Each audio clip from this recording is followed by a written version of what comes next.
Hello everyone, welcome to our study channel examyatra.com।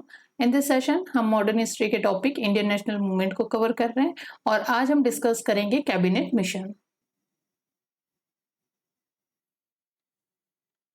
तो start करते हैं। कैबिनेट मिशन जो 1946 में कॉन्स्टिट्यूट किया जाता है और ब्रिटिश गवर्नमेंट जो है वो अब इंडिया को पावर ट्रांसफर करना चाहती है, साथ ही इंडियन जो पॉलिटिकल डेडलॉक है between the Indian National Congress and all India Muslim league उसको भी रिजॉल्व करना चाहती है। ठीक है, तो cabinet mission plan of 1946 was a significant turning point in the history of India's struggle because long Indian national movement के रन होने के साथ ही अब जाके ये पॉइंट आया था 1946 में, जब ब्रिटिश गवर्नमेंट या British authority was willing to transfer a power in the Indian hands. ठीक है, तो अब उनके जरिए ये डिक्लेयर किया गया था कि हम इंडिया को फ्रीडम ग्रांट करेंगे। अब ये यहाँ पे क्यों विलिंग हो जाते हैं इंडिया को ट्रांसफर करने के लिए पावर, बिकॉज अब हमने यहाँ तक देख चुके हैं Cripps mission and all, world war second का क्या सिनेरियो रहता है, देन इंडियन नेशनल मूवमेंट किस तरह से ग्रो हुआ। तो इंडियन नेशनल मूवमेंट जो है अब अपने पीक पे पहुंच चुका था और उसके डिमांड्स को या इंडियन नेशनलिस्ट डिमांड को अवॉइड करना अब ब्रिटिश गवर्नमेंट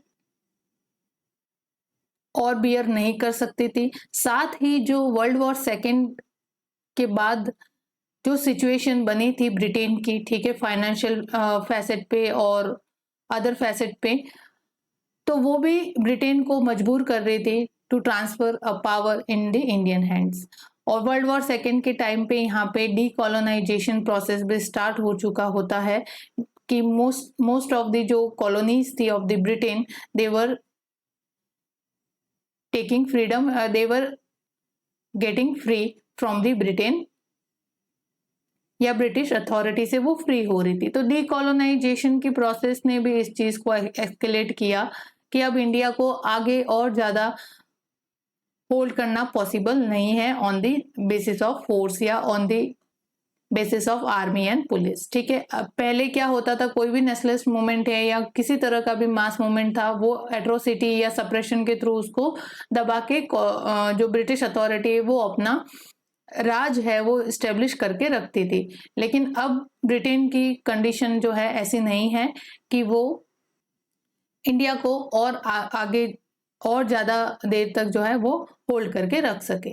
तो बेसिकली कैबिनेट मिशन प्लान का गठन भी इसी वजह से किया जाता है कि अब पावर जो है वो इंडियन हैंड्स में ट्रांसफर करनी है, उसका एक प्लान बनाना है जिसके थ्रू, उस प्लान के through peaceful and orderly manner में पावर का ट्रांसफर इंडियन हैंड्स में हो जाए और साथ ही जो इंडियन नेशनल कांग्रेस और ऑल इंडिया मुस्लिम लीग के बीच में जो पॉलिटिकल डेडलॉक है उसका भी रिड्रेसल हो जाए। तो इस वजह से यहाँ पे कैबिनेट मिशन का गठन किया जाता है और cabinet mission was the last legitimate step made by the British government to avoid the partition. ठीक है, यहाँ पे जो ब्रिटिश गवर्नमेंट है वो पावर तो ट्रांसफर करना चाहती थी, साथ ही ये भी चाहती थी कि इंडिया का पार्टीशन ना हो, यानी वो नहीं चाहती थी कि एक सेपरेट मुस्लिम स्टेट बने या किसी रिलीजन बेस पे एक स्टेट बने।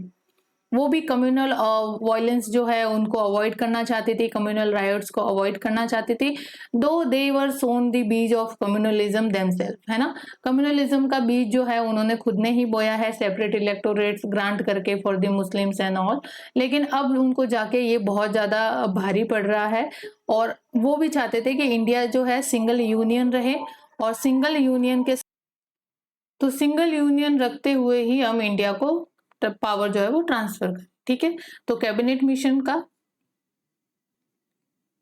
गठन इस वजह से किया जाता है कि इंडिया के अंदर पॉलिटिकल डेडलॉक को खत्म किया जाए और पीसफुल एंड ऑर्डरली मैनर में पावर को ट्रांसफर किया जाए इनटू द इंडियन हैंड्स। ठीक है, तो ये था कैबिनेट मिशन का एक जनरल इंट्रोडक्शन। नाउ अब देखते हैं बैकग्राउंड के किस वजह से इंडियन ब्रिटिश गवर्नमेंट को कैबिनेट मिशन का गठन करना पड़ा। ठीक है, why they constituted the cabinet mission. तो by the mid 1940s Britain was dealing with the aftermath of world war second. यहाँ पे we have discuss the world war second scenario and all, जहाँ पे ब्रिटेन जो है विजेता तो हो चुका था, विक्टोरियस साबित हुआ था।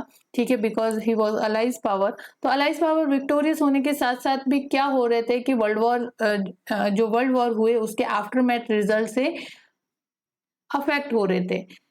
ब्रिटेन के अंदर भी यहाँ पे जो उनका होम टाउन है वहाँ पे भी सिचुएशन को मैनेज करना बहुत डिफिकल्ट हो रहा था।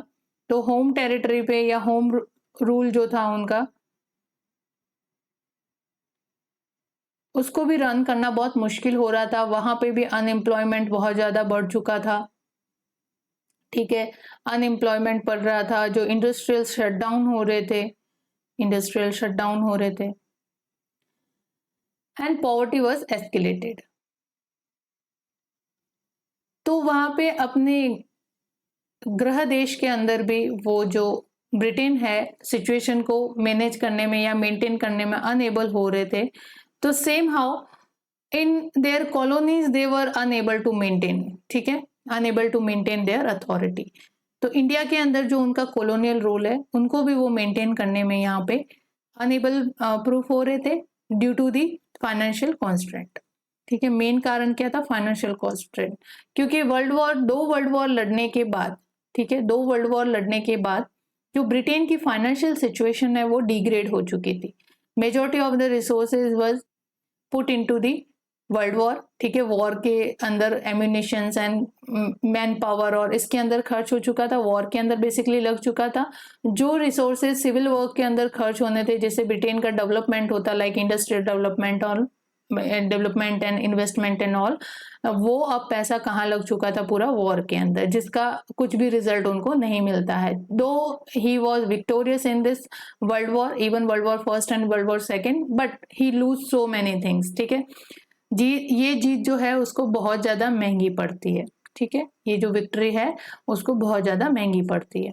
तो फाइनेंशियल कॉन्स्टेंट होने की वजह से अब इंडिया के अंदर उनकी अथॉरिटी को मेंटेन करना भी पॉसिबल नहीं हो पा रहा था। अर्लियर उनके पास रिसोर्सेज थे, ठीक है, उन रिसोर्सेज का यूज करके वो इंडिया को सप्रेस करते आए हैं और अपनी अथॉरिटी को यहाँ पे सस्टेन करते हुए आए हैं। लेकिन अब उनकी सिचुएशन ऐसी नहीं है कि बिकॉज उनके पास अब रिसोर्सेज खत्म हो रहे हैं और आर्मी एंड पुलिस और मैन पावर के दम पे आप इंडिया को अब और ज्यादा लॉन्गर पीरियड के लिए सप्रेस करके नहीं रख सकते, ठीक है। तो due to the financial constant and increasing pressure from Indian nationalist movement, ठीक है,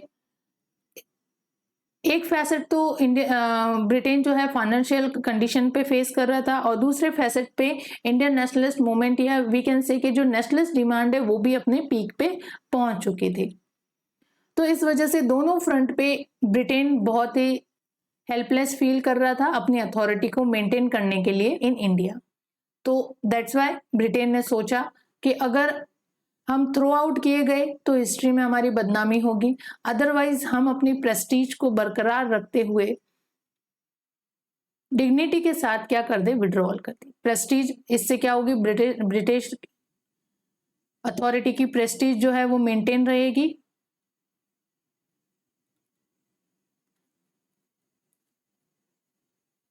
और डिग्निटी के साथ वो विड्रॉल कर लेंगे, ठीक है। तो बेसिकली अब यहाँ पे प्रेस्टीज पे बात आ चुकी थी, इस वजह से ब्रिटेन जो है वो रेडी हो जाता है पावर को इंडियन हैंड में ट्रांसफर करने के लिए, ठीक है। और इस समय एज आई सेड कि after world war second decolonisation भी स्टार्ट हो चुका था, यानी कि मेजॉरिटी ऑफ द कॉलोनीज जो थी, जो किसी के अंडर में थी, वो अब फ्रीडम अचीव कर रहे थे। तो ऐसे इंडिया के अंदर भी जो नेशनलिस्ट डिमांड है या जो इंडिपेंडेंस या फ्रीडम की जो डिमांड है वो अपने पीक पे पहुंच चुकी थी, जिसको अवॉइड करना अब ब्रिटेन जो है ज्यादा दिन तक बियर नहीं कर सकता। तो दोनों कारणों की वजह से ब्रिटेन की गवर्नमेंट है, जो ब्रिटिश गवर्नमेंट है, they decided to constitute a high level commission to grant freedom to India, ठीक है। नेक्स्ट बैकग्राउंड देखते हैं, वही demand for independence was at its peak, ठीक है, and growing louder, and tension between Hindu majority Indian National Congress and Muslim majority All India Muslim League were escalating over the issue of partition। और partition का issues जो है वो भी बहुत ज्यादा escalate हो चुका था, बढ़ चुका था, कम्युनल वायलेंस होनी तय थी, ठीक है। और इसका पूरा ब्लेम किस पे जाता? ब्रिटिश पे जाता या ब्रिटिश अथॉरिटी पे जाता कि इन्होंने अपनी जो अथॉरिटी है उसको मेंटेन करने के लिए या उस अपने राज को या इंडिया के ऊपर कंट्रोल रखने के लिए इन्होंने इंडिया के अंदर कम्युनल रायोट्स करवाए। तो इस तरह का ये ब्लेम अपनी प्रेस्टीज पे नहीं लेना चाहते थे, ये पीसफुली और ऑर्डरली मैनर में विड्रॉ करना चाहते थे, सो दैट कि उनकी प्रेस्टीज पे कोई बात ना आए और आगे जाके वो जो अपना स्टेटमेंट है white man burden theory and all को वो लेजिटिमाइज कर सके कि हाँ अब हमने 1946 में अब ये पीरियड आ चुका है कि Indians were mature enough to run their own home rule and they were mature enough to frame their own constitution. ठीक है, तो इस वजह से अब हम पावर जो है इंडियंस को ट्रांसफर कर रहे हैं। Although we came to India to civilise Indians, है ना, तो वो हमारा मकसद जो है वो पूरा हो चुका है। तो मसीहा के रूप में ये विड्रॉ करना चाहते थे कि हमने इंडियंस को इतना सब कुछ दिया और इंडियंस को हमने बहुत कुछ सिखाया। ठीक है, नाउ इंडिया अपने पैरों पे खड़ा हो चुका है, now India is on her feet, तो हम जो पावर है वो विलिंगली ट्रांसफर कर रहे हैं। So basically they want to avoid any kind of stigma on their prestige. So that's why British government decided to send high level commission to India to negotiate the term of India's independence. तो India के independence को ensure करने के लिए और उसको grant करने के लिए एक हाई लेवल कमीशन का गठन किया जाता है इन 1946, दैट इज कैबिनेट मिशन। और कैबिनेट मिशन के जरिए मतलब इंडियन हिस्ट्री में या इंडियन नेशनल मूवमेंट की हिस्ट्री में एक टर्निंग पॉइंट आता है, यानी कि अब जो ब्रिटिश गवर्नमेंट है वो अपने वर्ड से या अपने मुंह से कह रही है कि हम इंडिया को इंडिपेंडेंस ग्रांट करेंगे। Earlier we were asking for the freedom, है ना, Indian nationalist were asking for the freedom and British government was never show any interest to grant such kind of freedom and all. ठीक है, वो dominion status की बात करते थे, constituent assembly की बात करते थे, बट सुप्रीम अथॉरिटी अपने हाथ में रखना चाहते, वॉइस रॉय और जो सेक्रेटरी ऑफ स्टेट है इनके हैंड में जो सोल पावर थी वो रखना चाहते थे। तो डोमिनियन स्टेटस अब इन्होंने नहीं कहा, इन्होंने डायरेक्ट कहा कि हम एक फ्री इंडिपेंडेंट गवर्नमेंट की स्थापना करेंगे इंडिया के अंदर, इस वजह से ये हाई लेवल कमीशन का हम गठन कर रहे हैं।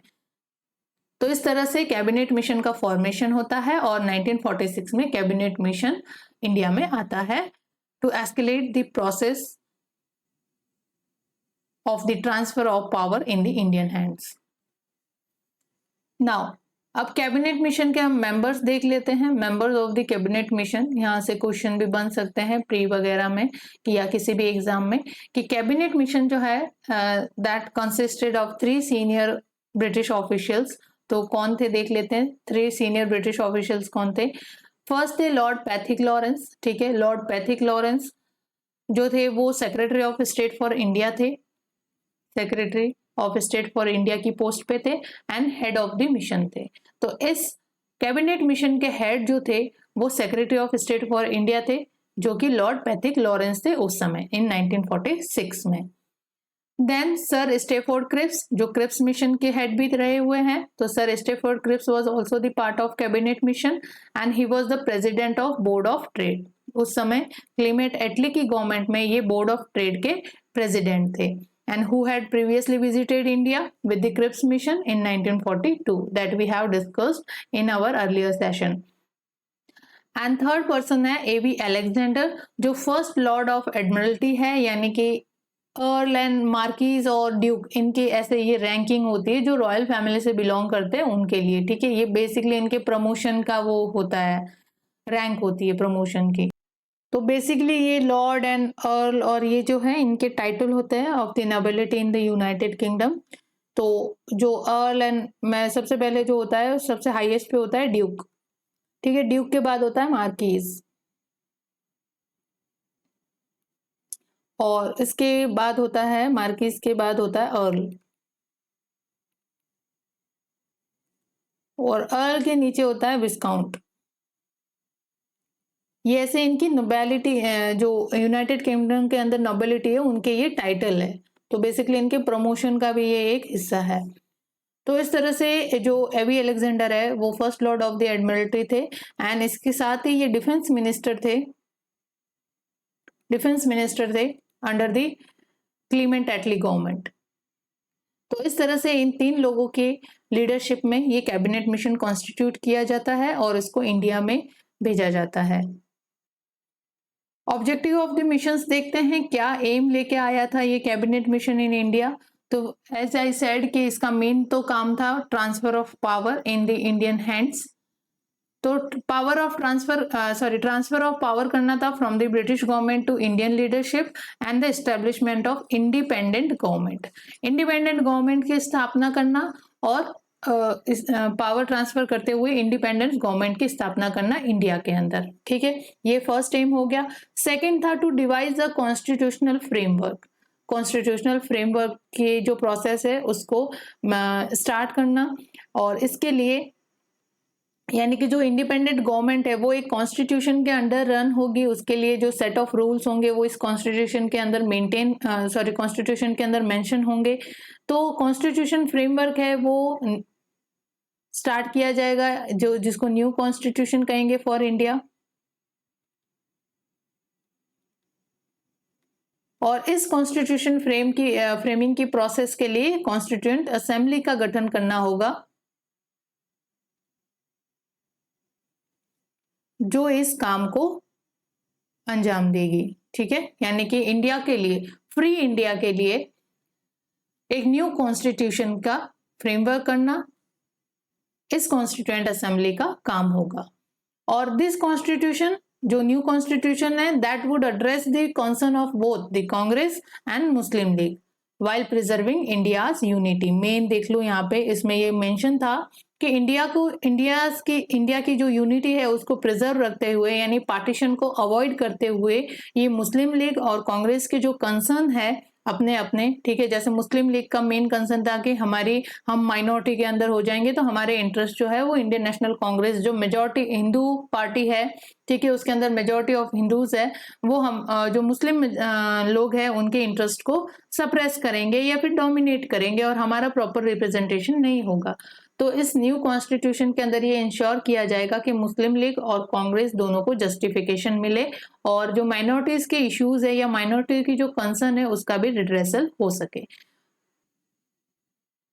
और इसके साथ इंडिया की यूनिटी यानी कि जो सिंगल यूनियन का जो एम है ब्रिटिश गवर्नमेंट का वो भी फुलफिल किया जा सके। यानी they were try to avoid partition.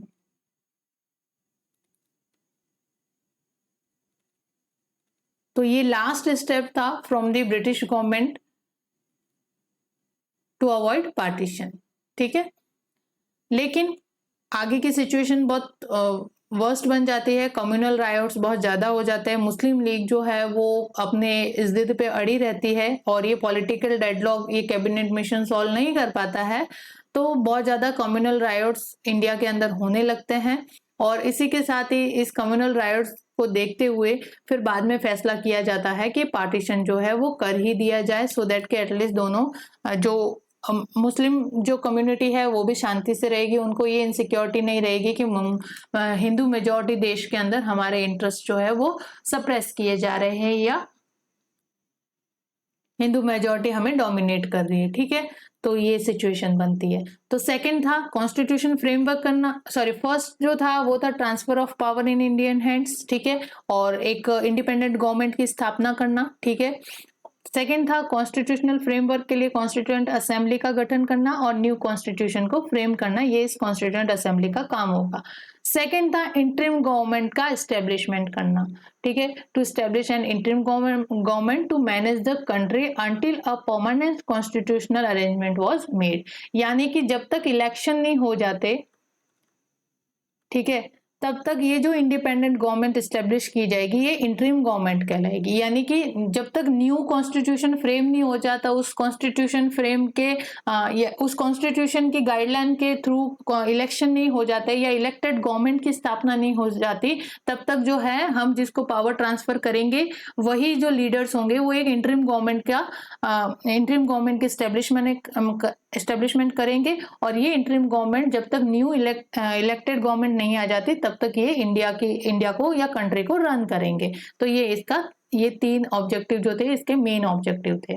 ठीक है, इंटरिम गवर्नमेंट किसे कहते हैं? इंटरिम गवर्नमेंट जो होती है वो अनइलेक्टेड गवर्नमेंट होती है, इलेक्शन नहीं हुए होते हैं। ठीक है, लेकिन वो एक पावर के रूप में कंट्री को जो है या कंट्री की जो अथॉरिटी है उसको रन करती है। ठीक है, मतलब इंटरिम गवर्नमेंट का फॉर्मेशन ही इसीलिए किया गया था कि आगे जो इलेक्टेड गवर्नमेंट आएगी तब तक किसी के हाथ में तो पावर होनी चाहिए, किसको ट्रांसफर करेंगे? तो वो जो इंडियन लीडर थे जिनके हाथों में पावर का ट्रांसफर किया गया या इंडिया को इंडिपेंडेंस ग्रांट की गई ब्रिटिश गवर्नमेंट के द्वारा, उन्होंने इंटरिम गवर्नमेंट का रोल निभाया। नाउ अब देखते हैं हम की proposal of the cabinet mission plan. तो इस कैबिनेट मिशन प्लान के अंदर क्या प्रपोजल रखे जाते हैं? तो फर्स्ट प्रपोजल होता है formation of union of India, formation of union of India, यानी the union would have control over only 3 subject. ठीक है, फर्स्ट एक तो यहाँ पे इंडियन यूनियन बनाना है, यानी सिंगल यूनियन बनाना है। ठीक है, इस कैबिनेट मिशन के अंदर कोई सेपरेट यूनियन की बात नहीं की गई, यानी 2 यूनियंस की बात नहीं की गई, 2 नेशंस थ्योरी को सपोर्ट नहीं किया गया। सिंगल जो है सिंगल यूनियन फॉर्मेशन करना है, that is the union of India. ठीक है, तो ये जो यूनियन है इसके पास 3 सब्जेक्ट्स का कंट्रोल होगा, that is defence, foreign affairs and communication. ये 3 जो सब्जेक्ट है वो ये यूनियन जो है इस पे कंट्रोल रखेगी। तो बेसिकली ये 3 ही मेजर चीज होती है किसी अथॉरिटी का लेजिटिमेट अथॉरिटी होने में या वहां की जो पावर कंट्रोलिंग अथॉरिटी है उसमें होने में उनके पास 3 सब्जेक्ट होने जरूरी है, defence, foreign affairs and communication. Rest of the जो सब्जेक्ट है वो किसी को भी दे दो कोई फर्क नहीं पड़ता, लेकिन ये 3 चीजें हाथ में है तो आप रियल अथॉरिटी कहलाते हो किसी भी कंट्री में। तो यूनियन ऑफ इंडिया की बात की गई जिसके अंदर ये जो तीनों मेन इंपॉर्टेंट सब्जेक्ट है वो इनको दिए गए कंट्रोल के लिए, एंड ऑल अदर पावर्स जो थे वो किनको दी गई? प्रोविंसेस को। देखना, तो यहाँ पे किस तरह का सिस्टम एस्टेब्लिश किया जा रहा है? लूज फेडरेशन का, लूज फेडरेशन का। ठीक है, अभी इंडिया में क्या है? स्ट्रॉन्ग फेडरेशन, यानी स्टेट से मिलके यूनियन नहीं बना है, यूनियन से पावर ट्रांसफर होती है स्टेट्स को। ठीक है, प्रोविंसेस को उस समय प्रोविंसेस कहा गया था। ठीक है, क्योंकि ब्रिटिश टेरिटरी के अंदर जो इसके पार्ट्स थे वो प्रोविंसेस कहलाते थे, स्टेट जैसा कोई सिस्टम नहीं था। तो ब्रिटिश टेरिटरी के अंदर जो भी प्रोविंसेस थे उनको रेस्ट ऑफ द सब्जेक्ट्स की अथॉरिटी दे दी गई, लेकिन 3 जो मेन पावर थे, जो 3 मेन सब्जेक्ट थे, defence, foreign affairs and communication, वो किनके पास रखे गए? सेंटर के पास रखे गए। ठीक है, ये 3 सब्जेक्ट सेंटर के पास रखे गए, defence, foreign affairs and communication, ये किनके पास थे? सेंटर के पास, and rest all other powers was transferred to the provinces। तो यहाँ पे प्रोविंशियल ऑटोनॉमी को सपोर्ट किया जा रहा है,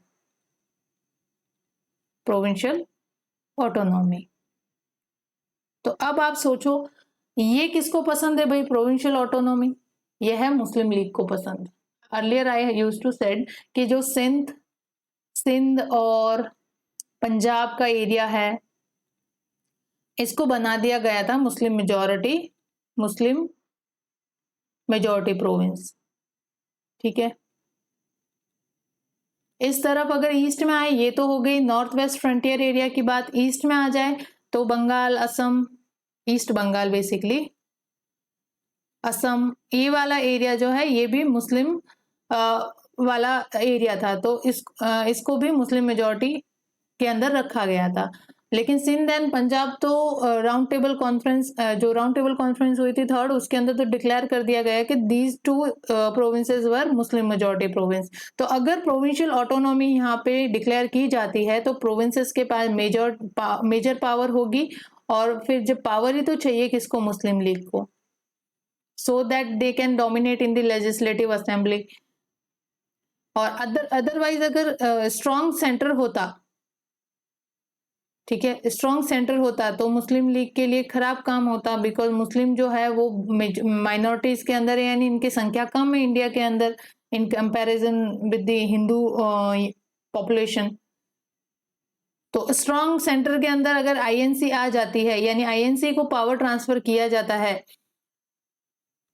तो उनके लिए इंटरेस्ट उनके जो इंटरेस्ट है या जो कंसर्न है वो हिट होंगे।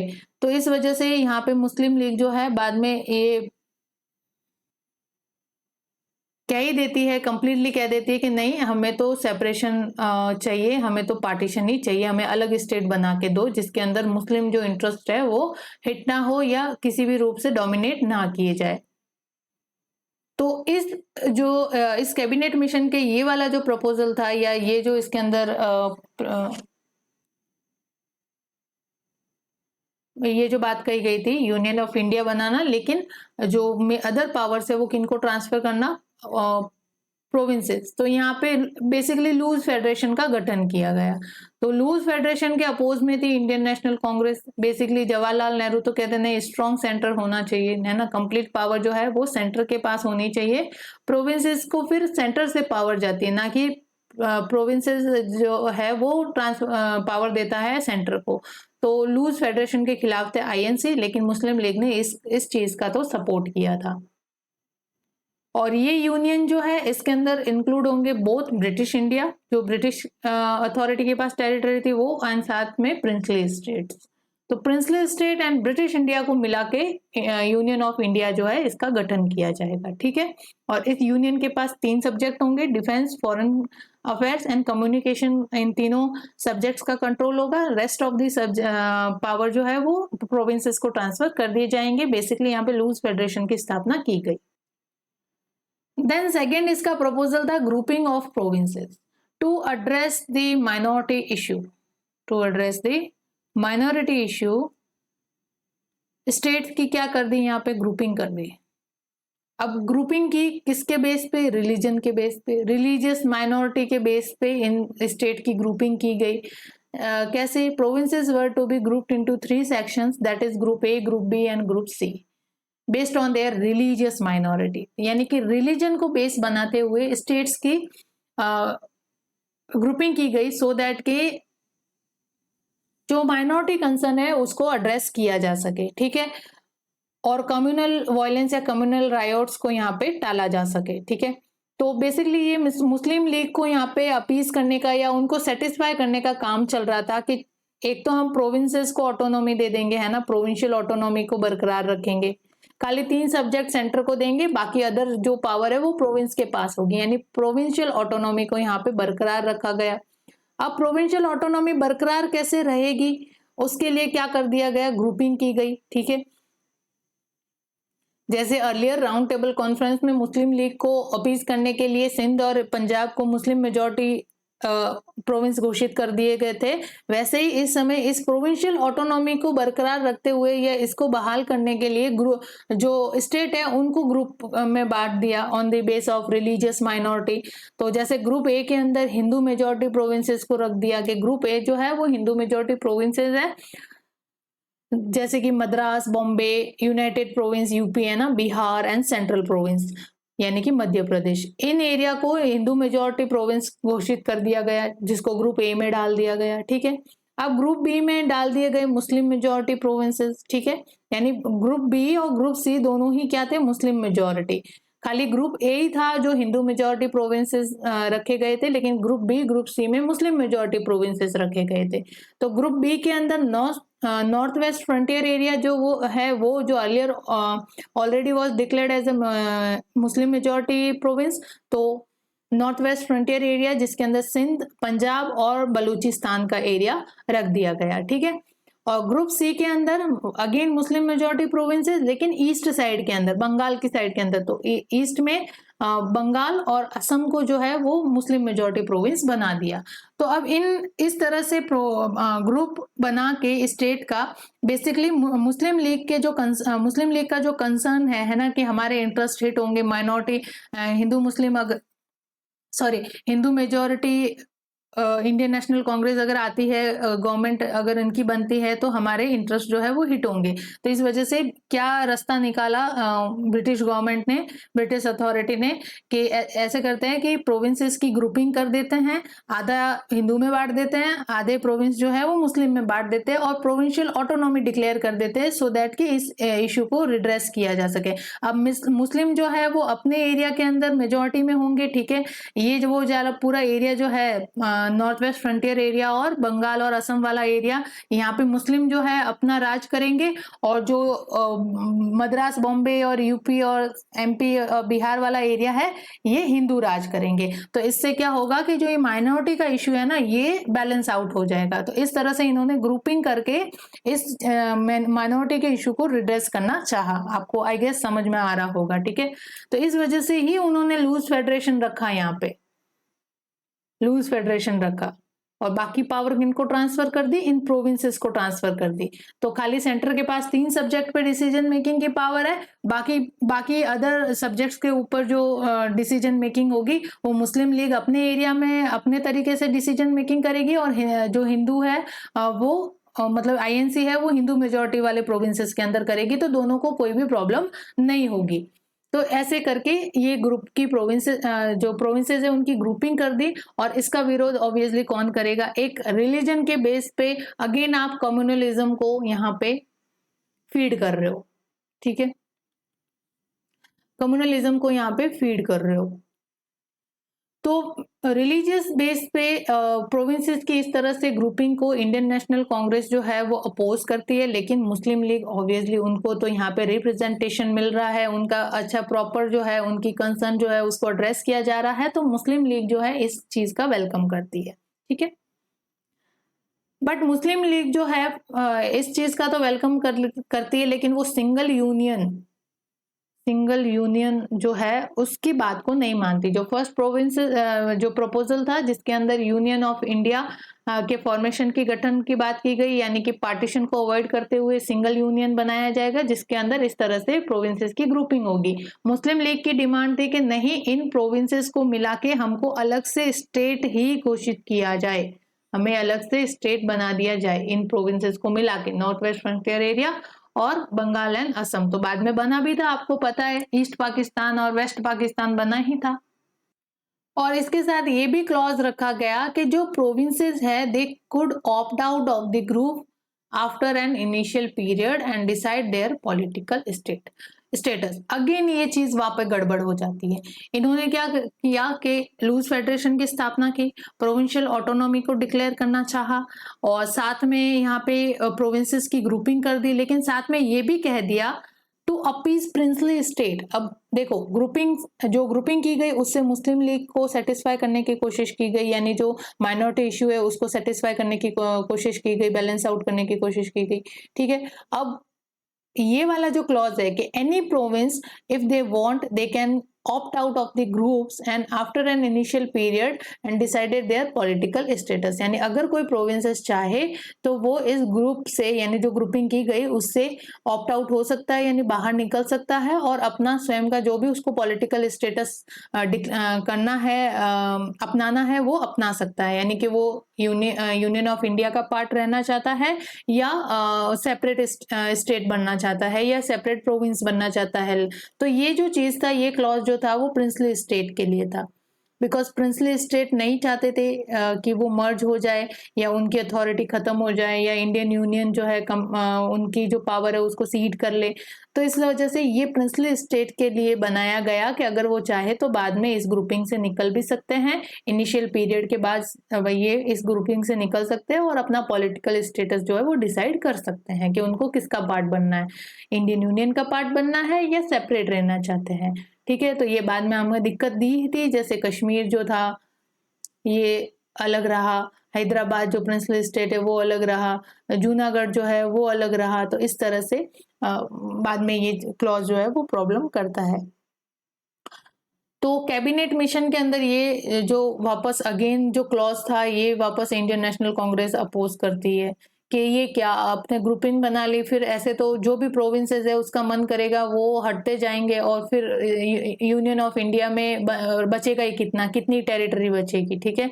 और अगेन वही वाला जो क्रिप्स मिशन के अंदर था कि अगर ऑप्ट आउट करेंगे तो ये अगेन जो प्रिंसली स्टेट है वो अपना पॉलिटिकल स्टेटस जो भी मेंटेन करना है, तो जो ट्रीटी इनके ब्रिटिश गवर्नमेंट के साथ हुई है उसको रिवाइज करेंगे, और ये अगेन प्रिंसली स्टेट जो ब्रिटिश गवर्नमेंट है उनके एनक्लेव बन के रह जाएंगे, ठीक है। तो अगेन यहाँ पे एनक्लेव बनेंगे तो उनकी जो सिक्योरिटी है, उनका जो मेंटेनेंस है वो ब्रिटिश गवर्नमेंट के रिस्पॉन्सिबिलिटी होगा और उसके लिए ब्रिटिश गवर्नमेंट वहां पे अपने ट्रुप्स डिप्लॉय करेगी। तो अगेन जो इंडियन यूनियन का फ्रंट है वो ब्रिटिश अथॉरिटी से घिरा हुआ ही रहेगा, तो उसका कोई मीनिंग नहीं है। तो यहाँ पे कंप्लीट इंडिपेंडेंस का फिर कोई मीनिंग नहीं रह जाता है कि इस तरह से फिर घेराबंदी की जाए। ठीक है, तो ये चीज जो था इंडियन नेशनल कांग्रेस ने यहाँ पे अपोज किया। सेकेंड प्रपोजल है इनका, देखो फर्स्ट प्रपोजल हो चुका कि यूनियन ऑफ इंडिया बनाएंगे, सेकेंड था ग्रुपिंग कर दी गई है, प्रोविंशियल ऑटोनॉमी डिक्लेयर कर दी गई। अब थर्ड है कॉन्स्टिट्यूशन, न्यू कॉन्स्टिट्यूशन के फ्रेमवर्क के लिए कॉन्स्टिट्यूएंट असेंबली का गठन करना। तो न्यू कॉन्स्टिट्यूएंट असेंबली जो है वो बनाई जानी है, जिसका काम होगा इंडिया जो फ्री इंडिया है या इंडिपेंडेंट इंडिया उसके लिए एक न्यू कॉन्स्टिट्यूशन का फ्रेमवर्क करे। तो constituent assembly would be form to draft the new constitution and it would consist of 389 members. कितने मेंबर्स होंगे इसके? 389 मेंबर्स। तो 292 will be from British Indian provinces. ठीक है, ब्रिटिश इंडिया के लोग 389 मेंबर्स जो है उसमें से 292 मेंबर जो है वो ब्रिटिश इंडियन प्रोविंसेस से आएंगे और 93 जो है वो प्रिंसली स्टेट से आएंगे। अब इस कॉन्स्टिट्यूएंट असेंबली के अंदर जो 292 जो थे वो तो इलेक्टेड होंगे और ये जो 93 जो है ये जो प्रिंसली स्टेट से आएंगे वो वहां के राजा इनको जो नॉमिनेट करके भेजेंगे वो होंगे। तो एक तरफ तो जो ब्रिटिश इंडियन प्रोविंसेस से जो लीडर्स आएंगे, जो मेंबर्स आएंगे वो इलेक्टेड होके आ रहे हैं, जबकि दूसरी तरफ जो है प्रिंसली स्टेट से नॉमिनेट होके आ रहे हैं। तो ये क्लॉज जो है इंडियन नेशनल कांग्रेस को यहाँ पे एक्सेप्टेबल नहीं था। वो ये चाहते थे कि जो प्रिंसली स्टेट के मेंबर है, जो 93 वाले मेंबर है, वो नॉमिनेट होके ना आए, वो कैसे होके आए? इलेक्ट होके आए। यानी कि वहां की जनता जो है, प्रिंसली स्टेट की जो जनता है वो चूज करे अपने लीडर्स को कि कौन जाएगा और कॉन्स्टिट्यूएंट असेंबली का पार्ट बनेगा, ना कि वहां का राजा जो है वो यहाँ पे अपने नॉमिनेट करके मेंबर भेजे। तो इस तरह से इस क्लॉज का इंडियन नेशनल कांग्रेस अपोज करती है। और यहाँ पे जो 4 मेंबर्स है और 4 मेंबर जो है वो they will be from chief commissioners province. ठीक है, जो चीफ कमिश्नर के प्रोविंसेस होंगे वहां से होंगे। ठीक है, तो इस तरह से इतने मेंबर होंगे, कितने? 389, और उसमें से इस तरह से आएंगे और कॉन्स्टिट्यूएंट असेंबली के पार्ट बनेंगे। The member were to be elected by the provincial legislative assembly by a method of proportional representation. तो जो मेंबर ब्रिटिश इंडियन प्रोविंसेस से आएंगे वो प्रोविंशियल लेजिस्लेटिव असेंबली के द्वारा इलेक्टेड होके आएंगे और किस मेथड से इलेक्ट होंगे? प्रोपोर्शनल रिप्रेजेंटेशन का। ठीक है, प्रोपोर्शनल रिप्रेजेंटेशन यानी कि पॉपुलेशन के बेस पे, यानी पॉपुलेशन के कितना प्रोपोर्शन रहता है उसके हिसाब से ना। तो यहाँ पे एक ये अच्छा क्लॉज था कि एटलीस्ट यहाँ पे सेपरेट इलेक्टोरेट की बात नहीं की गई और प्रोपोर्शनल रिप्रेजेंटेशन जैसे मेथड को, इलेक्शन के मेथड को यूज किया गया या अडॉप्ट किया गया। ठीक है, और इस तरह से कॉन्स्टिट्यूशन असेंबली का गठन किया जाएगा और कॉन्स्टिट्यूएंट असेंबली का गठन करने के साथ उसका काम होगा फ्री इंडिया या इंडिपेंडेंट इंडिया के लिए यहाँ पे न्यू कॉन्स्टिट्यूशन का फ्रेमवर्क करना। नेक्स्ट है यहाँ पे इंटरिम गवर्नमेंट प्रपोजल था, इंटरिम गवर्नमेंट की स्टेब्लिशमेंट करना, सो दैट कि जब तक कि फ्रेश इलेक्शन नहीं हो जाते और इलेक्शन होने के साथ इलेक्टेड गवर्नमेंट स्टेब्लिश नहीं हो जाती तब तक जो कंट्रोल है वो किसके पास रहेगा? इंटरिम गवर्नमेंट के पास रहेगा, जो कि रिप्रेजेंटेटिव्स आएंगे वेरियस प्रोविंसेस से, या we can say representative from major political party to administer the country until the new constitution was framed and implemented. ठीक है, यानी कि जब तक इलेक्टेड गवर्नमेंट की स्टेब्लिशमेंट नहीं हो जाती, न्यू इलेक्शन नहीं हेल्ड हो जाते, तब तक कंट्री को रन करने के लिए इंटरिम गवर्नमेंट की स्टेब्लिशमेंट होगी और इस इंटरिम गवर्नमेंट के अंदर जो मेजर पॉलिटिकल पार्टीज हैं इंडिया के अंदर उनसे रिप्रेजेंटेटिव आएंगे। तो इस तरह से ये कुछ की प्रपोजल थे ऑफ द कैबिनेट मिशन जिसके थ्रू ब्रिटिश गवर्नमेंट इंडिया जो पावर है वो ट्रांसफर करना चाहते थे इनटू द इंडियन हैंड्स। ठीक है, और यहाँ पे एज आई सेड कि वर्ल्ड वॉर सेकेंड के बाद से ये प्रोसेस स्टार्ट हो चुकी थी जब क्लीमेंट एटली प्राइम मिनिस्टर बनते हैं इंडिया के, सॉरी ब्रिटेन के। क्लीमेंट एटली, ठीक है। और वो ये इंडिया को फ्रीडम ग्रांट करने के प्रोसेस को स्टार्ट करते हैं after the world war second.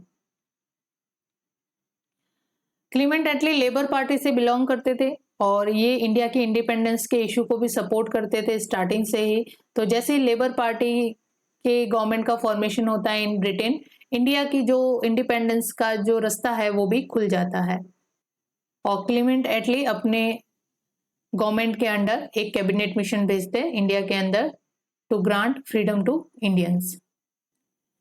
और यहाँ पे क्लीमेंट एटली ने यहाँ पे कह दिया था कि हम इस प्रोसेस को जून 1948 तक ये डेडलाइन रखी कि इस डेडलाइन के पहले पहले या यहाँ तक हमें इंडिया को किसी भी हालत में फ्रीडम जो है वो ग्रांट कर देनी, इससे ज़्यादा हम एक्सटेंड नहीं करेंगे। तो June 1948 was last deadline of the power transferring process, ठीक है। नाउ अब देखते हैं reaction to cabinet mission plan की प्रपोजल। देख लिए आपने अच्छे से क्या क्या था। एक तो सिंगल यूनियन बनाना था, यानी कि they want to avoid partition, ठीक है। लेकिन इसी के साथ उनको माइनॉरिटी इशू को एड्रेस करना था, मुस्लिम लीग के कंसर्न को यहाँ पे एड्रेस करना था। That's why they establish loose federation with the provincial autonomy, ठीक है। प्रोविंशियल ऑटोनॉमी को बहाल करना चाहते थे, जिससे कि मुस्लिम लोगों का जो कंसर्न है या मुस्लिम लीग का जो कंसर्न है वो यहाँ पे रिड्रेस हो जाए। इस वजह से उन्होंने स्टेट की ग्रुपिंग कर दी और ग्रुपिंग के साथ आधा आधा इंडिया, मतलब एक तरीके से वो ग्रुपिंग के साथ इंडिया को बांट ही रहे थे। प्रॉपर पार्टीशन नहीं कर रहे थे, लेकिन हिस्सा दे रहे थे कि इतनी टेरिटरी तुम लोग मेजोरिटी में होंगे और इतनी टेरिटरी पे हिंदू मेजोरिटी में होंगे, इतनी टेरिटरी पे मुस्लिम मेजोरिटी में होंगे, सो दैट कि दोनों ही नहीं लड़ेंगे, वो अपनी अपनी प्रोविंस में मेजोरिटी होगी और अपने प्रोविंसेस की डिसीजन मेकिंग कर सकते हैं। तो इस तरह से उन्होंने ग्रुपिंग कर दी। फिर यहाँ पे प्रिंसली स्टेट का भी जिक्र था कि जो इंडियन यूनियन होगा उसमें British territory, British India plus princely state होंगे। तो प्रिंसली स्टेट जो है उनके लिए ये प्रोविंस रखा गया बाद में, उनको भी सेटिस्फाई करने के लिए या उनको अभी एक लूप होल देने के लिए कि they can also secure their autonomy, है ना, या देयर इंडिपेंडेंस। तो उनको ये ऑप्शन दे दिया गया कि they can opt out from this union after the initial period, ठीक है। एक बार तो हम ये बना लेते हैं ग्रुपिंग, लेकिन बाद में अगर चाहे कोई भी प्रोविंस तो वो इस ग्रुप से आउट हो सकता है। तो बेसिकली कौन आउट होता है यहाँ से? वो प्रोविंस जो जहाँ पे उनके ऑटोक्रेटिक राजा रह रहे हैं, ऑटोक्रेटिक जो रूलर है वो रह रहा है, तो वही होंगे, यानी कि प्रिंसली स्टेट वहां से ऑप्ट आउट होंगे। तो इस तरह से जो ये फेडरेशन है वो एक जो कहते हैं ना अखंड भारत, वो नहीं बन पा रहा था, ठीक है, इस कैबिनेट मिशन के थ्रू। जिस तरह से कैबिनेट मिशन ने यहाँ पे प्रपोजल रखे, तो इससे ना तो Indian National Congress properly satisfy हुई, ना ही मुस्लिम लीग चाहती थी कि हमें ये प्रोविंसेस देके, यानी कि जिस तरह से इन्होंने ग्रुपिंग की लेकिन पार्टीशन नहीं होने दिया, लेकिन मुस्लिम लीग चाहती थी कि नहीं, ये प्रोविंसेस हमें देके अलग से ही हमें सेपरेट स्टेट बना दो, जैसे यूनियन ऑफ इंडिया होगा वैसे ही यूनियन ऑफ पाकिस्तान होगा, ठीक है। यानी सेपरेट स्टेट हमें चाहिए, ये मुस्लिम लीग की डिमांड थी और इस पर अड़ी रही वो। इस वजह से उन्होंने कैबिनेट मिशन को कुछ खास पॉजिटिव रिस्पॉन्स नहीं दिया। साथ में इंडियन नेशनल कांग्रेस के भी वही ग्रीवेंसेस थे, ठीक है। और कॉन्स्टिट्यूएंट असेंबली के अंदर के भी आप देखो तो जो ब्रिटिश इंडिया के लोग हैं वो तो इलेक्टेड होके आ रहे हैं अपने लोगों के द्वारा कॉन्स्टिट्यूएंट असेंबली के मेंबर के रूप में, लेकिन जो प्रिंसली स्टेट से मेंबर आएंगे वो इलेक्टेड होके नहीं, नॉमिनेट होके आ रहे थे। तो वो भी एक इशू था यहाँ पे कि इस तरह से तो फिर प्रॉपर डेमोक्रेसी कहाँ एस्टेब्लिश की जा रही है, जबकि इंडिया को डेमोक्रेटिक स्टेट बनाना था, ये मेन टारगेट था। तो इससे ये डेमोक्रेसी स्टेब्लिश नहीं होती है। डेमोक्रेसी का मीन्स सभी यहाँ पे इलेक्ट होके आएंगे, प्रिंसली स्टेट की भी जनता चुनेगी कि उनका कौन सा मेंबर कॉन्स्टिट्यूएंट असेंबली का पार्ट बने। तो इस तरह से इन प्रोविंसेस के ऊपर जो कैबिनेट मिशन के जो प्रपोजल थे उनके ऊपर एक सहमति नहीं बन पाती है और फाइनली कोई पॉजिटिव रिस्पॉन्स कैबिनेट मिशन को नहीं मिल पाता है और अल्टीमेटली ये प्लान जो है वो फेलियर फेस करता है, like the Cripps mission and August offer. तो reaction to cabinet mission plan was mixed, ठीक है, and ultimately led to its failure. ठीक है, कुछ प्रपोजल इसके एक्सेप्ट किया, मतलब कुछ कुछ को वेलकम किया गया, लेकिन मेजोरिटी में इसने फेलियर ही फेस किया, यानी एक्सेप्ट नहीं किया गया कंप्लीटली। तो देखते हैं रिएक्शन इंडियन नेशनल कांग्रेस का towards the cabinet mission plan. तो इनिशियली तो कांग्रेस ने भी इस जो प्लान है कैबिनेट मिशन का प्लान, इसको एक्सेप्ट किया था।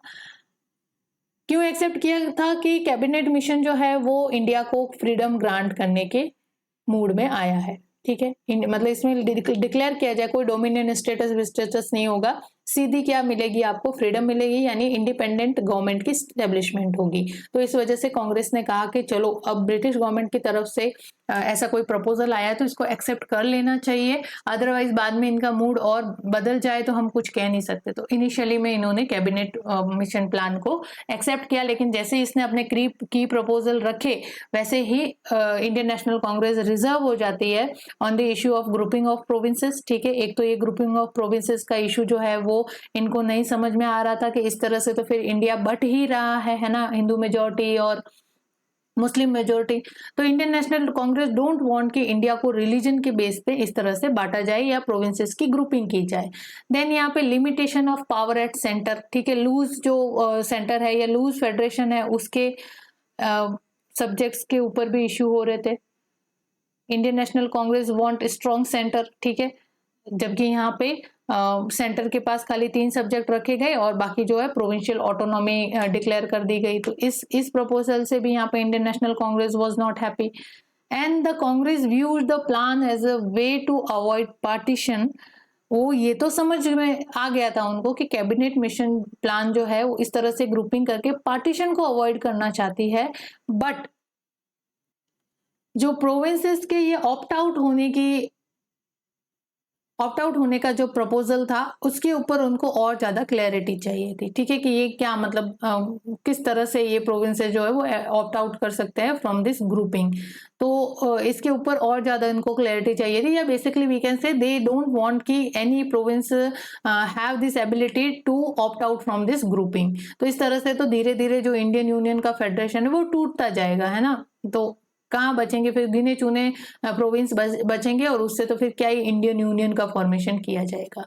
तो इस तरह से इंडियन नेशनल कांग्रेस को कैबिनेट मिशन के बहुत सारे ऐसे प्रपोजल थे जिनसे इश्यू था, और लेकिन इनिशियली में इन्होंने एक्सेप्ट किया था बिकॉज यहाँ पे क्लियर एजेंडा था ब्रिटिश गवर्नमेंट का कि उनको फ्रीडम ग्रांट करनी थी। और इंडियन नेशनल लीडर्स तो कब से वेट कर रहे थे कि ऐसा कोई प्रपोजल आए जहाँ पे कंप्लीट इंडिपेंडेंस की बात की जाए, ना कि डोमिनियन स्टेटस और ऐसे कोई बात की जाए। तो cabinet mission was first such kind of mission जिसके अंदर कंप्लीट इंडिपेंडेंस का जो स्टेटस है वो इंडिया को ग्रांट करने की बात की गई थी। नेक्स्ट रिएक्शन हम देखते हैं ऑल इंडिया मुस्लिम लीग का। तो ऑल इंडिया मुस्लिम लीग का यहाँ reaction same Indian National Congress की तरह ही आता है। Initially they also accepted this plan of the cabinet mission, but they saw this plan as a compromise because जिस तरह से इन्होंने लूज फेडरेशन का एस्टेब्लिशमेंट करते हुए provincial autonomy the and grouping की, तो ये एक मुस्लिम लीग को कॉम्प्रोमाइज करने की पोजीशन थी। यानी कि जो मुस्लिम लीग की एक्चुअल डिमांड थी that is the separate state, उसको एड्रेस नहीं किया गया और उसके बदले में उनको इस तरह से ग्रुपिंग प्रोविंसेस देके जहाँ पे उनकी मुस्लिम मेजोरिटी वाले प्रोविंस वो क्रिएट करके एक कॉम्प्रोमाइज किया गया। ठीक है, on the issue of separate state. तो इस तरह से they accepted plan initially, but as it envision weak central government के रिपरकशन। तो उनको भी ये पता था कि अगर सेंट्रल गवर्नमेंट के पास ओनली 3 इश्यूज है, ठीक है, that is defence, foreign affairs and communication, rest all power was vested in the provinces. तो ये जो ये सिचुएशन है वीक सेंट्रल गवर्नमेंट की, ये आगे जाके रेपरकशन जो इसके होंगे वो सही नहीं होंगे। तो मुस्लिम लीग ने मुस्लिम लीग ने भी इस चीज को यहाँ पे इन्विजन कर दिया था। इसकी फ्यूचर पॉसिबिलिटी जो है वीक सेंट्रल गवर्नमेंट की वो इन्विजन कर दी गई थी मुस्लिम लीग के द्वारा। तो मुस्लिम लीग भी यहाँ पे स्ट्रॉन्ग सेंटर चाहते थे और स्ट्रॉन्ग सेंटर के साथ सेपरेट स्टेट चाहते थे, यानी अपना सेपरेट स्टेट बना दे और वहां पे जो सेंट्रल गवर्नमेंट है या जो सेंटर है उसको स्ट्रॉन्ग सेंटर रख के एक न्यू जो स्टेट है उसका फॉर्मेशन किया जाए, that is the union of Pakistan. ठीक है, तो जो वीक सेंट्रल गवर्नमेंट है इससे मुस्लिम लीग भी खुश नहीं थी, उसको भी पता था इसके क्या रिपरकशन होने वाला है। ठीक है, और वीक सेंट्रल गवर्नमेंट को एक कॉम्प्रोमाइज के तौर पे बनाया गया है ब्रिटिश गवर्नमेंट के द्वारा, जो कि अलाइंड है with demand for the Muslim autonomy. जैसे मुस्लिम लोग जो है वो मुस्लिम ऑटोनॉमी चाह रहे थे, या मुस्लिम प्रोविंसेस या मुस्लिम स्टेट का गठन चाह रहे थे, उसके कॉम्प्रोमाइज के रूप में ये वीक सेंट्रल गवर्नमेंट बनाया गया। फिर प्रोविंसेस की ग्रुपिंग की गई, प्रोविंशियल ऑटोनॉमी बनाई गई। तो इस तरह से ये कंप्लीट जो प्लान है वो मुस्लिम लोगों की तरफ से एक कॉम्प्रोमाइज है, यानी मुस्लिम लोगों के साथ कॉम्प्रोमाइज किया जा रहा है। और इस तरह से मुस्लिम लीग ने कांग्रेस के इंटरप्रिटेशन, जो इस प्लान के रिगार्डिंग कांग्रेस का जो इंटरप्रिटेशन है उसको भी रिजेक्ट किया। यानी कांग्रेस जो है वो नहीं चाहते थे कि प्रोविंसेस की ग्रुपिंग हो, ठीक है, और लूज फेडरेशन हो यहाँ पे, और प्रोविंसेस के पास ऑल ऑफ दी पावर जो है वो प्रोविंसेस के पास हो, लेकिन ओनली 3 सब्जेक्ट ही डील करने को हो सेंटर के पास। तो ये जो इंटरप्रिटेशन थी कांग्रेस की, वो मुस्लिम लीग इन चीजों को रिजेक्ट करती है। ठीक है, कंप्लीटली वो कहती है कि कांग्रेस की डिमांड जो है इस तरह से इस प्लान को लेके वो हम रिजेक्ट करते। तो बेसिकली कांग्रेस और मुस्लिम लीग के बीच में कोई सिंगल कंसेंसस नहीं बन रही थी। ठीक है, इनका पॉलिटिकल डेडलॉक इस मिशन के आने के बाद भी सॉल्व नहीं हो पा रहा था। ठीक है, तो एक तरफ यहाँ पे कांग्रेस जो है ये प्रोविंसेस की ग्रुपिंग को रिजेक्ट कर रही थी, जबकि दूसरी ओर मुस्लिम लीग जो है इंसिस्ट कर रही थी कि प्रोविंसेस की ग्रुपिंग का जो प्लान है उसको कंपलसरी रखा जाए, प्रोविंसेस की ग्रुपिंग होनी चाहिए। बिकॉज उनको पता था, मोहम्मद अली जिन्ना को, मुस्लिम लीग के जो लीडर थे, कि this grouping of provinces will be crucial for the creation of Pakistan, कि आज नहीं तो कल हम इन प्रोविंसेस के बेसिस पे, कि मुस्लिम मेजॉरिटी प्रोविंसेस बना दिए गए, और इसके दम पे आज नहीं तो कल हम जो भी मूवमेंट है, जिस तरह से का भी एक्शन लेके हम सेपरेट स्टेट बना देंगे फॉर द मुस्लिम्स। तो पाकिस्तान के बनाने के लिए ये जो ग्रुपिंग है प्रोविंसेस की, ये क्रूशियल है। तो इंडियन नेशनल कांग्रेस ने इसी वजह से इस प्रोविंस जो ग्रुपिंग ऑफ द प्रोविंसेस है उसको, इस आइडिया को रिजेक्ट किया था, बिकॉज उनको पता था ये फर्दर जाके क्रिएशन ऑफ पाकिस्तान का जो नोशन है उसको इनविटेशन देने वाला है। ठीक है, तो इस तरह से मुस्लिम डिमांड का भी कुछ खास, मुस्लिम लीग का भी कोई खास पॉजिटिव रिस्पांस इस कैबिनेट मिशन को नहीं मिलता है। बिकॉज कैबिनेट मिशन जो है वो इंडियन नेशनल कांग्रेस और जो मुस्लिम लीग है उन दोनों के जो कंसर्न है उनको एड्रेस करना चाहती थी। तो दोनों ही सोच रहे थे कि ये जो प्लान है कम्प्लीटली कॉम्प्रोमाइज है।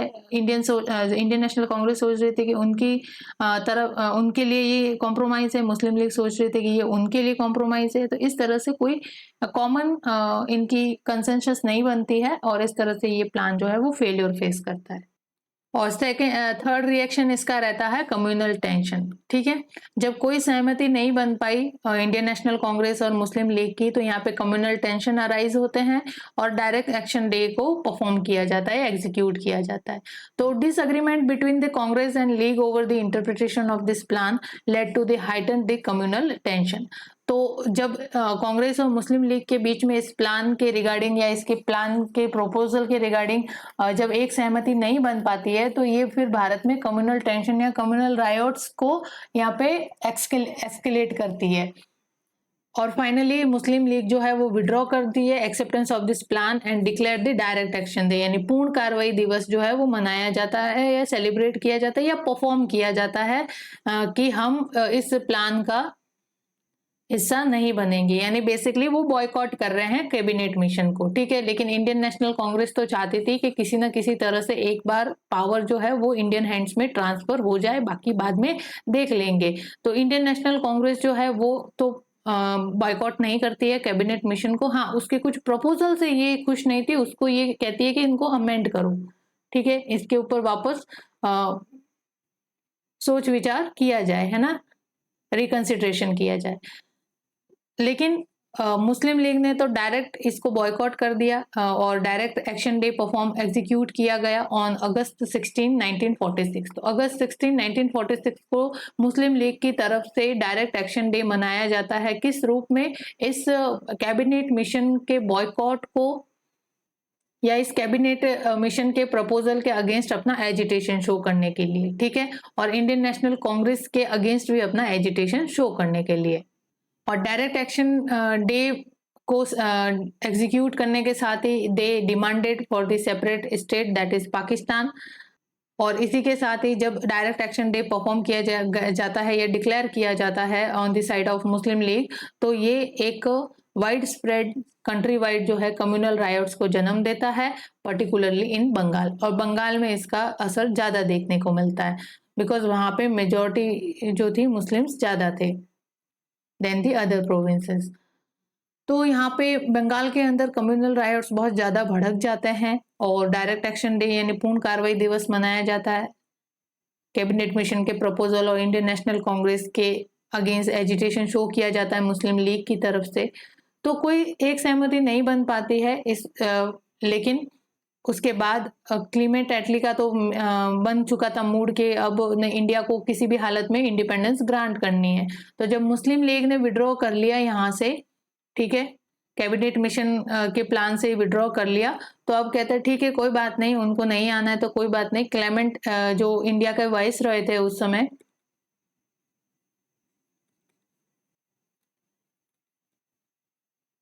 लॉर्ड वेवेल, वो यहाँ पे इनवाइट करते हैं इंडियंस को, यानी कि 15 लीडर्स आइए, ठीक है, टू मेक इंटरिम गवर्नमेंट, ठीक है,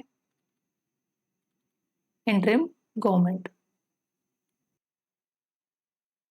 तो इंडिया के वॉइस रॉय ने इंडियन लीडर्स को कहा कि 15 लीडर्स आगे आइए जिनके हैंड में हम जिनके नेतृत्व में या उनके सामने हम ये इंडिया को फ्रीडम ग्रांट कर देंगे और आप ये 15 लीडर मिलके क्या बना लो, इंटरिम गवर्नमेंट बना लो।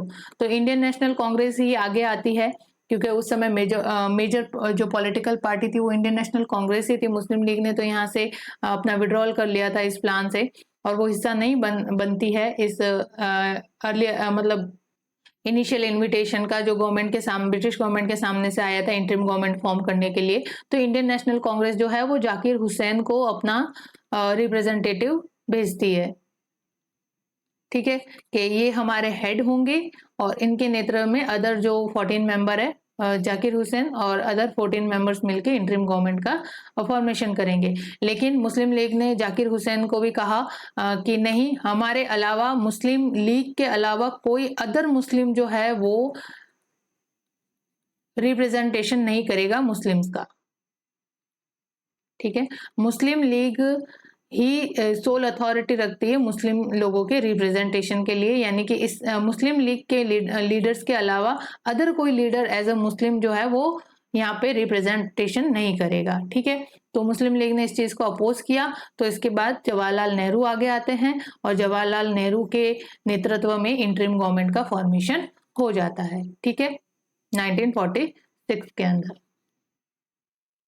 देन इसके बाद एज आई सेड कि इनिशियली तो मुस्लिम लीग विड्रॉ करती है इंटरिम गवर्नमेंट से, लेकिन जब जवाहरलाल नेहरू के नेतृत्व में यहाँ पे इंटरिम गवर्नमेंट सितंबर 1946 के अंदर जब फॉर्म्ड कर ली जाती है by the under the cabinet mission framework, तो वापस जो है मुस्लिम लीग जो है इस इंटरिम गवर्नमेंट का हिस्सा बनती है। वो ये नहीं चाहते थे कि इंटरिम गवर्नमेंट जवाहरलाल नेहरू के नेतृत्व में बनी और ये इंटरिम गवर्नमेंट फिर अपने मनमाने ढंग से कुछ भी आगे डेवलपमेंट कर दे, पॉलिटिकल डेवलपमेंट कर दे, और हम अगर हिस्सा ही नहीं बने तो फिर हम कहीं पीछे ना रह जाए या हमारे जो इश्यूज है या कंसर्न है वो कॉम्प्रोमाइज ना कर दिए जाए, ठीक है। तो फिर मुस्लिम लीग सोचती है कि नहीं, हम भी इस इंटरिम गवर्नमेंट का हिस्सा रहेंगे और जो इंडियन नेशनल कांग्रेस है उसके डोमिनेशन को हम काउंटर करते रहेंगे, ठीक है। तो they took part in this interim government formation, उसका हिस्सा बनती है। लेकिन बाद में वापस लेटर ऑन कुछ वापस डिफरेंसेस अराइज होते हैं with the Indian National Congress and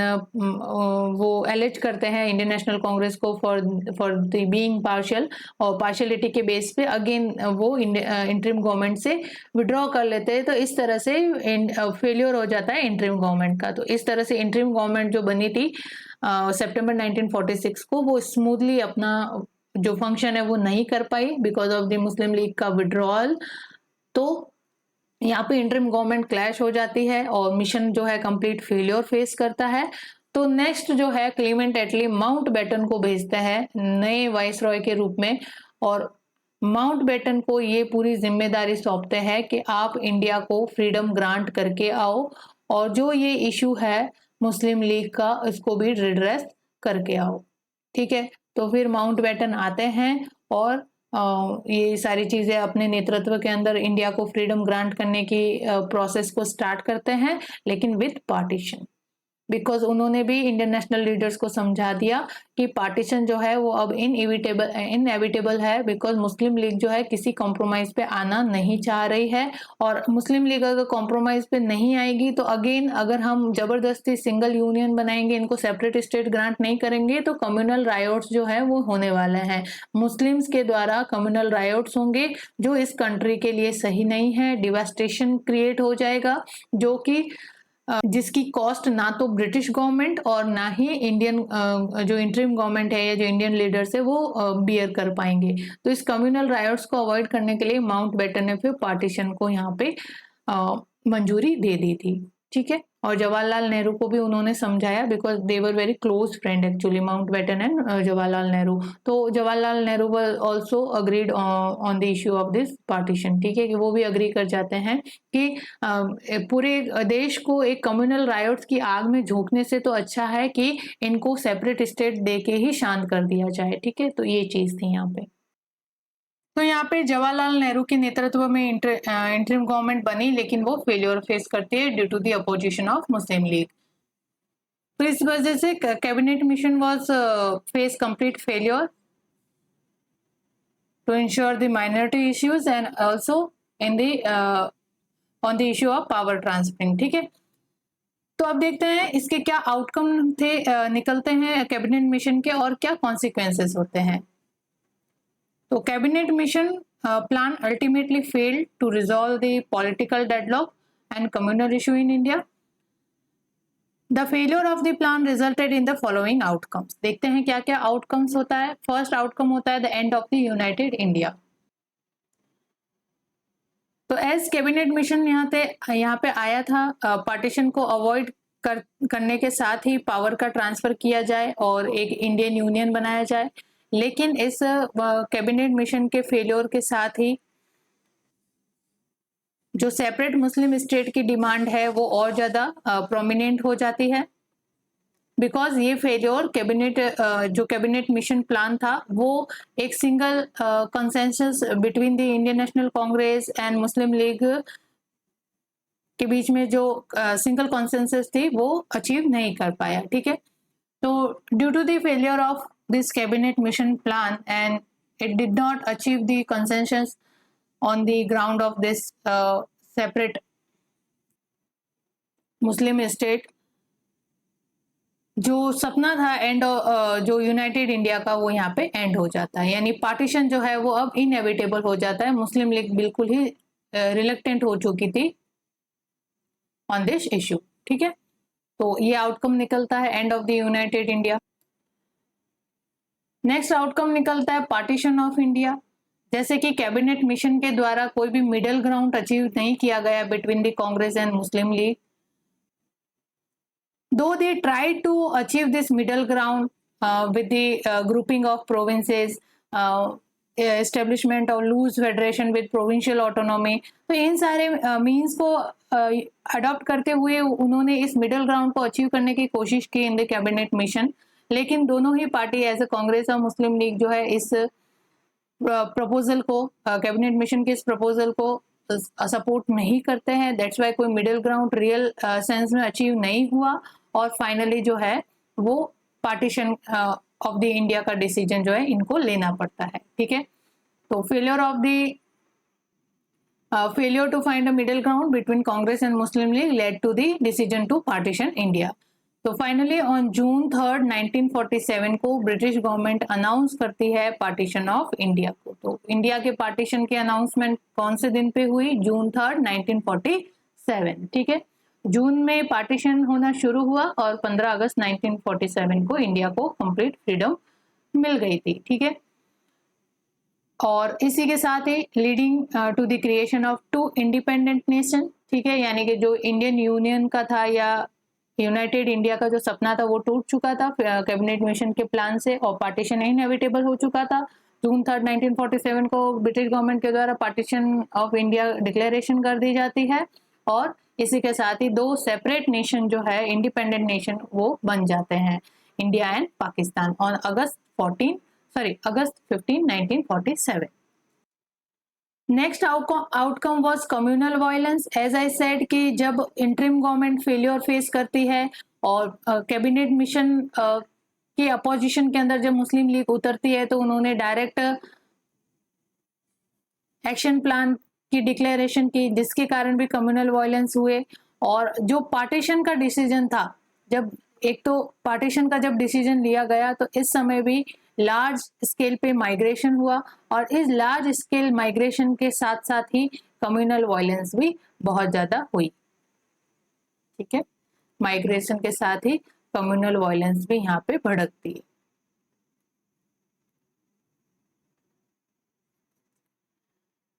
So the failure to address the communal divide led to the one of the largest migration in human history and widespread communal violence during the partition. ठीक है, causing the loss of hundreds of thousands of lives. तो ये एक outcome निकलता है failure of या we can say cabinet mission का। ठीक है, तो ये कुछ आउटकम्स थे कैबिनेट मिशन के। इसी के साथ ही कैबिनेट मिशन जो है उसके सिग्निफिकेंस भी होते हैं कि जो कैबिनेट मिशन है वो एक क्रूशियल चैप्टर है in the history of India's independence, as it highlighted the deep rooted communal division and the challenges of decolonisation. ठीक है, and it also represent both the last significant effort made by the British government to preserve a united India, and it also show the impracticality of this such goal in the face of growing communal tension. एक मतलब कि एक तरफ तो आप United India का गोल बनाते हो, ठीक है, कि हम यूनाइटेड इंडिया बनाने के साथ ही पावर ट्रांसफर करेंगे, लेकिन जो ग्रोइंग कम्युनल टेंशन थी इन द इंडिया, उस सिनेरियो में आप ये यूनाइटेड इंडिया का ड्रीम कैसे देख सकते हो। ठीक है, और ये कम्युनल टेंशन कोई न्यू नहीं थी या इंडियंस के तरफ से अराइज नहीं हुई थी, इसका सीड भी जो है वो आपने ही शोन किया था। ठीक है, कम्युनल जो रिलीजियस बेस पे जो सेपरेट इलेक्टोरेट सिस्टम चला के जो मुस्लिम लीग को आपने पहले बढ़ावा देना शुरू किया था, उस मुस्लिम लीग को जिस तरह से आपने बढ़ावा दिया तो secure your authority in India, वही आगे जाके इस कम्युनल टेंशन का कारण बनता है। तो in the scenario of the growing communal tension, how it can be possible to dream about the united India. ठीक है, तो इस मिशन ने ये भी शो किया कि ग्रोइंग कम्युनल टेंशन के सिनेरियो में इस यूनाइटेड इंडिया का जो गोल है उसको अचीव करना कितना इम्प्रैक्टिकल है। ठीक है, तो ये कुछ सिग्निफिकेंस भी थे कैबिनेट मिशन का, और कैबिनेट मिशन इस तरह से भी एक क्रूशियल चैप्टर है in the history of Indian independence के। इस टाइम पे, इस मिशन के टाइम पे ही बात की गई इंडिया को कंप्लीट इंडिपेंडेंस का स्टेटस ग्रांट करने की, जो बहुत लॉन्ग टाइम से इंडियन नेशनलिस्ट लीडर्स की डिमांड रही है, और इस मिशन ने उस चीज को एसिलरेट भी किया, यानी इंडिया की फ्रीडम का जो प्रोसेस है इस मिशन के द्वारा ही एसिलरेट होता है। ठीक है, तो इसी के साथ हम ये सेशन एंड करते हैं। I hope you like this session and please do like, share and comment to our YouTube channel, that is examyatra.com, and stay tuned till the next section. Thank you.